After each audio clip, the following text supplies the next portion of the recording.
Barrister Mir Ahmed বিন কাশেম আরমান, আপনার কাছে জানতে চাই, ৮ বছর তো দীর্ঘ সময়। ৮ বছর আপনি ওখানে কি করতেন? এই ছোট্ট জায়গাটার ভিতর কিভাবে দিনের পর দিন পার করতেন? সত্যি অসহ্য মনে হতো যে মৃত্যু হচ্ছে ভালো। কিন্তু আমি নিজেকে একজন আধ্যাত্মিক বিশ্বাসী মানুষ মনে করি। আমি যখন বুঝতে পারলাম যে আমি অপহরণের শিকার হয়েছে এবং হয়তো আমি এখান থেকে জীবিত বেরোতে পারবো না, তখন আমি নিজেকে বলতাম দুনিয়াটা যখন চলে গেল, যতটুকু সম্ভব আমি আমার পরকালের অ্যাকাউন্টটা যেন ভারী করে যেতে পারি।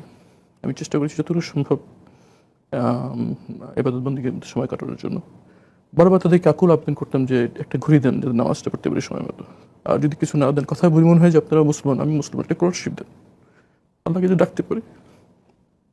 তার দিদি বললে দেওয়া যাবে না আদেশ। যদি যদি রাখতে চান তাহলে রাখার আমি বলতাম হতাশ হয়ে, যে রাখতে চান রাখার উপকরণ দেন, আর নাহলে মেরে ফেলেন।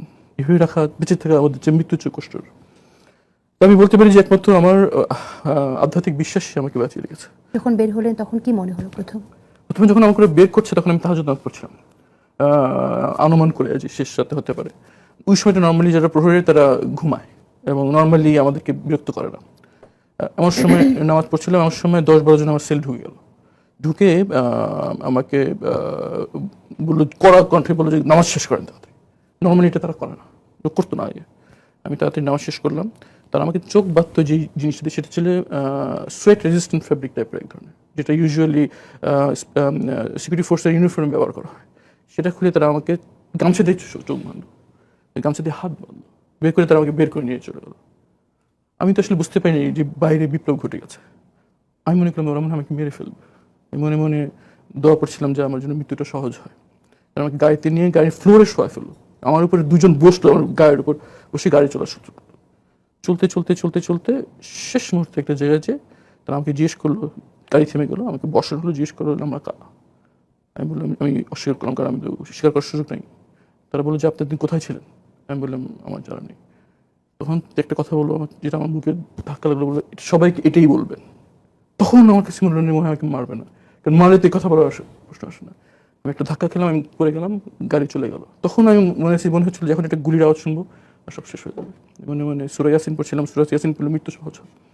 সেই মৃত্যুর জন্য ওয়েট করছিলাম, কিন্তু দেখলাম যে কিছু আওয়াজ নাই, কিছু নাই, ঝিঝি পোকার আওয়াজ শুনতে পাচ্ছি। তখন অনেকক্ষণ পর অনেক সাহস করে একটু হাতটা দিয়ে চোখটা করার চেষ্টা করলাম, দেখলাম যে এমনভাবে করেছে আমি খুলে ফেলতে পারলাম। খুলে দেখলাম যে আমি একটা অন্ধকার প্রান্তে দাঁড়িয়ে আছি, পিছনে জঙ্গল আর সামনে অন্ধকার। আর আমি যেটা পরে আপনার ডাক্তার বলেছিলাম, আমার অপুষ্টির কারণে আমার 2 চোখে ছানি পড়ে গিয়েছিল। আমি সব ঘোলা দেখছিলাম, দূরে একটি অল্প আলো টিম টিম করে জ্বলছে, আমি দেখতে পাচ্ছি। আমি আলোর দিকে হাঁটা শুরু করলাম। হেঁটে যে অনেক দূর হাঁটার পর কাছে যে দেখলাম এটা একটা কনস্ট্রাকশন সাইট। ওখানে একটা সাইনবোর্ড লেখা, সেখানে লেখা দিয়াবাড়ি উত্তরা। এই আমি বুঝতে পারলাম আমি এখানে আছি। আমি কিন্তু তখনও আমি জানতে পারিনি যে আমি বাইরে বিপ্লব ঘটে গেছে।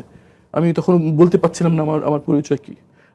আমি বললাম যে আমার ফোন সব চুরি হয়ে গেছে, আমার বাসায় মিরপুর, আমি কীভাবে যাবো? তারপরে ওদিক যেতে থাকেন আর কি। তখনই যে আমি একটু মসজিদে যাই, তখন ফজর আজান হয়ে কাছাকাছি। ওদিকে যে থাকতে থাকতে আমি ওই যে একটা জায়গা আছে এখানে রাস্তা খালি প্লট, ওই জায়গাটা পেয়ে গেলাম, ওটা পরিচিত। তারপর আমি হাঁটতে থাকি, তখন কিছুক্ষণ পর আমি দেখলাম যে একটা বড় জায়গায় সাইনে লেখা মেট্রো রেল স্টেশন। আমি জানতাম না যে হয়ে গেছে মেট্রো রেল। এবং তখন ফজর আজান হয়, আমি সবজি বিক্রেতা হেঁটে যাচ্ছে, তাদেরকে আমি জিজ্ঞেস করলাম যে আজানটা কোন দিকে। তারা মসজিদ দেখে গেলো। আমি মসজিদে যেয়ে দেখলাম যে 15 নম্বর সেক্টর জামে মসজিদ। সেখানে নামাজ পড়লাম, মনে মনে খুব বিরাট করছে, কারণ আমি তো জানি যে এখন স্বৈরশাসক চলছে। আমার পরিচয় দিলে আমার কোন বিপদ আসে, ভয় আমি আমার পরিচয় দিতে পারছিলাম না। আমার ফোন নাম্বার দীর্ঘদিন মনে নেই কিছু আমার। তো আমি অনেক নামাজ পড়ে অনেক সাহস নিয়ে ইমাম সাহেবের সাথে গেলাম।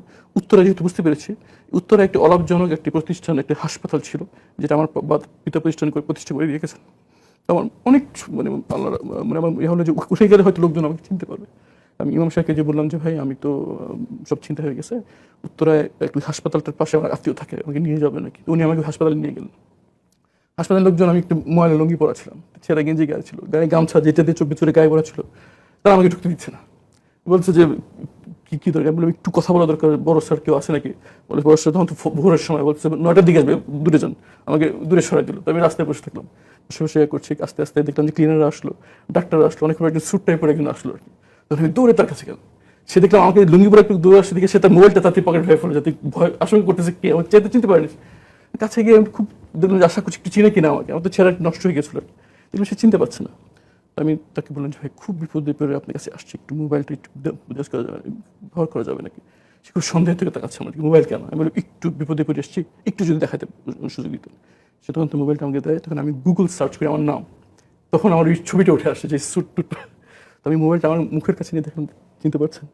সঙ্গে সঙ্গে কেটে আমাকে তোরা ধরলো, কিন্তু বলেছে ভাইকে ফেরত পেয়েছি, দেশ স্বাধীন হলো, ভাইকে ফেরত পেয়েছি।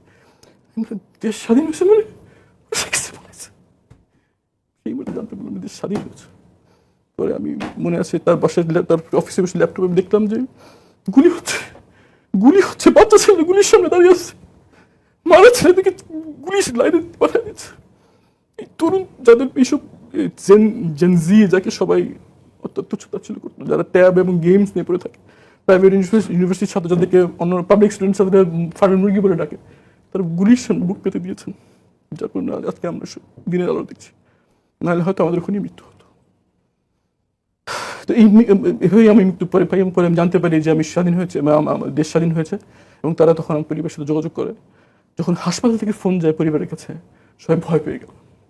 তারা ফোনে বলতে সাহস পাচ্ছিল না, বলছে আপনার এদিকে আসেন, হাসপাতালে আসেন। তখন আমার পরিবার সদস্য ভয় পেলো যে কিছু খারাপ কিছু কিনা, হাসপাতালে নর্মালি আসছে। তখন তারা বললো একটু ছবি পাঠান। তখন তারা মোবাইল আমার মায়ের মোবাইল আপনার ছবি পাঠান। তখন মা সব জানতে বলে যে তার ছেলে বেঁচে। তখন আমি আমাকে অ্যাম্বুলেন্স করে বাসা পাঠানো হয়, মাকে জড়িয়ে ধরে আমি ফ্যামিলির কাছে ফিরে যাই। তার মানে আপনার বাচ্চা তো আপনাকে 8 বছর দেখেনি, পারিবারিক জীবনে আপনার এখন বড় মেয়ের সামনে থেকে আমাকে টেনে হেঁচে নিয়ে যাওয়া, বুঝতে পারিনি যে আমাকে অপহরণ করে নিয়ে যাচ্ছে। ও দেখছি আমি খালি পায়ে চলে যাচ্ছি, আমার মেয়েটা আমার জুতো আমার পিছিয়ে পিছিয়ে জুতো ছিল, বাবা তুমি খালি পেয়ে যাচ্ছ, খালি পেয়ে যাচ্ছ। আমার বাচ্চারা ট্রমাটাইজ। আমার অপহরণের পর আমার পরিবার সবসময় চেষ্টা করেছে আমার বিষয় নিয়ে কথা বলার জন্য, দুনিয়া, দেশে এবং দেশের বাইরে। এর ফলে নিয়মিতভাবে আমার পরিবারকে হয়রানি করা হয়েছে। এই পরিমাণ হয়রানি তাদেরকে করা হয়েছে যে যখন পুলিশ তাদের বাসায় আসতো, পাশাপাশি প্রতিবেশীরা মনে করতো মনে কোনো সন্ত্রাসী হামলা হয়েছে, সেখানে পুলিশ হয়েছে। আপনারা সবাই জানেন যে যখন টিউলিপ সিদ্দিকীকে প্রশ্ন করে আমার ব্যাপারে, তখন এই পরিমাণ পুলিশ আমার বাসায় এসেছিল, আশেপাশে সব লোকজন বলেছে যে আমি মনে করছি এখানে কোনো জঙ্গি ধরা পড়েছে, এই জন্য এই পরিণত এসেছিল। তাদের হয়রানির ফলে আমাদের প্রত্যেক সম্পত্তি থেকে আমাদেরকে পালিয়ে যেতে হয় এবং তারা অন্যত্র থাকতে বাধ্য হয়। আমি, আমার পরিবার, আমার সন্তানরা সবাই ট্রমাটাইজড। আমার বাচ্চারা স্কুলে গার্ড থেকে ভয় পায়। আমার মেয়েরা ঘুমিয়ে কেঁদে উঠে যে বাবাকে নিয়ে গেছে, মাকেও নিয়ে যাবে, আমরা এতিমখানায় থাকি। এই দুঃস্বপ্ন আমার বাচ্চারা থাকে। এটি শুধু একটি না, এই গুম, এই আয়নাঘর, এই এনফোর্স ডিসঅ্যাপিয়ারেন্স শুধু একটি জীবন না, এটি শত শত জীবনের কান্নার কথা, হাজার হাজার স্বপ্ন ধ্বংস হওয়ার কথা, এবং একটি জাতির সত্তার সারা বিশ্বের কাছে কলঙ্কিত হওয়ার